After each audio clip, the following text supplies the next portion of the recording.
righteousness and fear of Allah.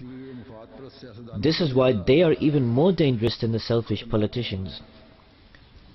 They can be extremely dangerous for the peace of the country and also the peace of the world. And this situation has become so alarming and so dangerous that we must be very concerned and pray profusely. In order to grab power, in order to grab the resources, and due to the importance of certain areas, every power is trying its level best to establish its footing. In the Muslim world, the internal and external powers, they are racing with one another to try and grab the resources first. Because of this, the people are being crushed. The country progresses a few steps. When the selfish countries and powers, they take them back many steps. There was a time when it was said regarding Iraq that it is advancing so greatly that when you go there it seems as if you have arrived in a developed country of Europe. But then, because of the unrest and disorder and wars of the last 20 years, it has turned it into ruins. Then, if you observe, then beside this circumstance in Iraq, in the Arab world in particular, and also in certain African countries, normally it appears that disorder and restlessness has increased. Major powers, because of the importance of the resources and the location, they want to establish their footing there. And these so-called Islamic organizations, they also want to have a hold there. The people of the country are given false hopes from both sides. If the politicians were trustworthy, if the leaders of the state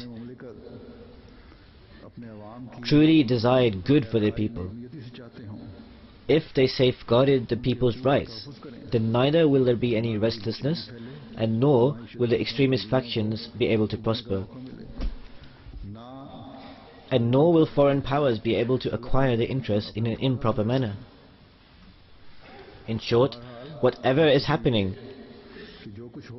this injustice and oppression that can be seen everywhere, this appears to be taking the entire world towards destruction. If true taqwa is not established, if justice is not established, then if not today, then tomorrow this destruction will engulf the entire world. And it is not improbable that the reason or the responsibility of this will be various Muslim countries. Therefore, this is a point of great concern. May Allah the Almighty bless the Muslim world with just leaders who tread on the path of taqwa. May they be those who implement the Quranic commandment of ta'awanu alal birri wat taqwa, that is, those who help one another in righteousness and piety. And may they be those who in the name of piety cooperate and desire cooperation, when in the name of righteousness they desire cooperation, when they develop relations with neighbors in the name of piety, when they discharge the rights owed to people whilst remaining firm on taqwa, then peace will also be formed and the country will also progress and advance. The situation appears such that ta'awanu alal birri wat taqwa cannot be seen, that is, helping one another in righteous and piety is not apparent. In fact, zahar al fasadu fil barri wal bahr, that is, disorder appearing on the land and sea, is apparent everywhere. In these conditions, as I mentioned, all we can do is pray. Or the most we can do is spread our message to a limited group of people. Today it is Ahmadis alone who can guarantee world peace. Today the world understands worldly matters, but an Ahmadi who witnesses the signs of the living God and who depends on the being of God and who sees the manifestation of God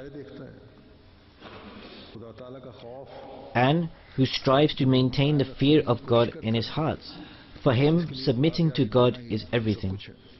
A Bengali professor a few days ago came to meet me, He said, what is the guarantee that if Jamaat Ahmadiyya becomes the majority, or will become the majority, that it will not perpetrate injustices on other sects or other religions and will not usurp the rights of the people?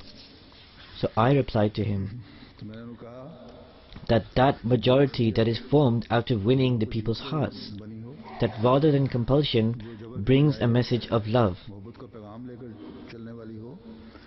that does not perform injustices, rather spreads love, that always desires righteousness and fears Allah, and always tries to attain the pleasure of Almighty Allah, that always cooperates in matters of goodness and receives cooperation in this matter. And then the institution of Khilafat Rashta, the rightly guided Khilafat, it is there to establish justice, to provide people with their rights, and is not there to usurp the rights of people. The government that will be under the bet, the pledge of allegiance of Khilafat, it will pay attention to the responsibilities owed to the people. They will not usurp the rights owed to the people. Some incorrect decisions can possibly be made. However, if taqwa is present, then those mistakes will be rectified. Anyhow,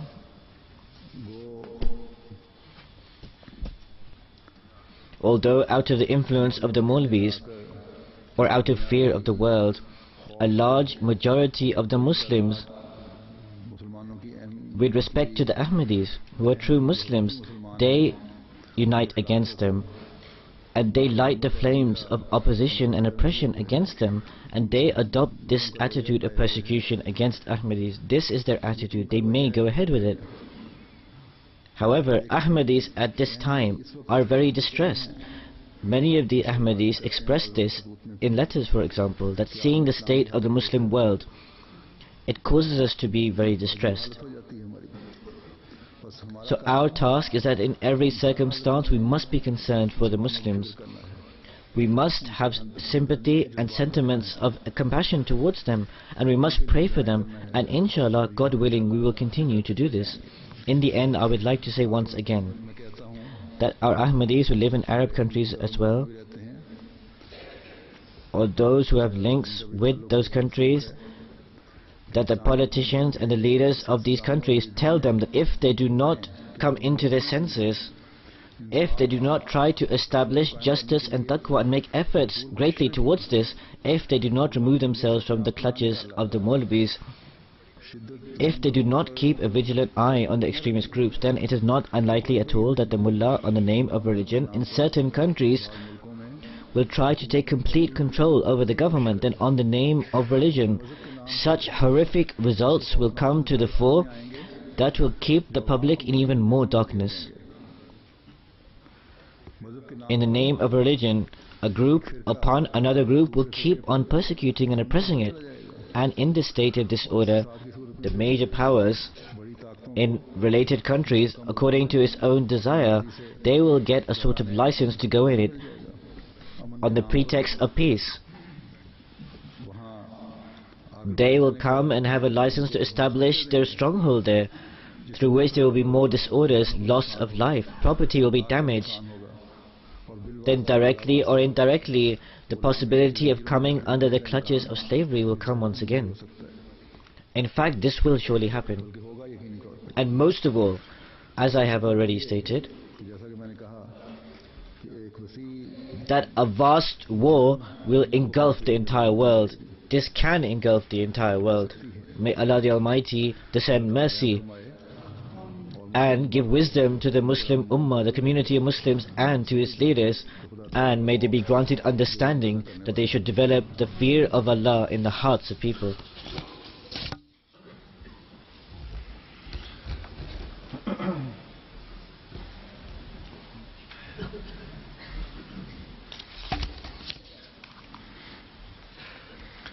Alhamdulillah,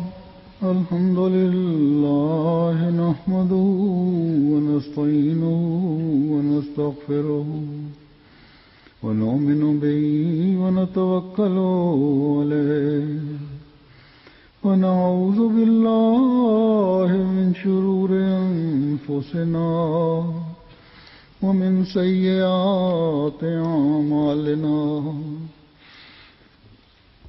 من يهده الله فلا مضل له ومن يضلل فلا هادي له ونشهد أن لا إله إلا الله ونشهد أن محمدا عبده ورسوله عباد الله رحمكم الله إن الله يأمر بالعدل والإحسان وإيتاء ذي القربى وينهى عن الفحشاء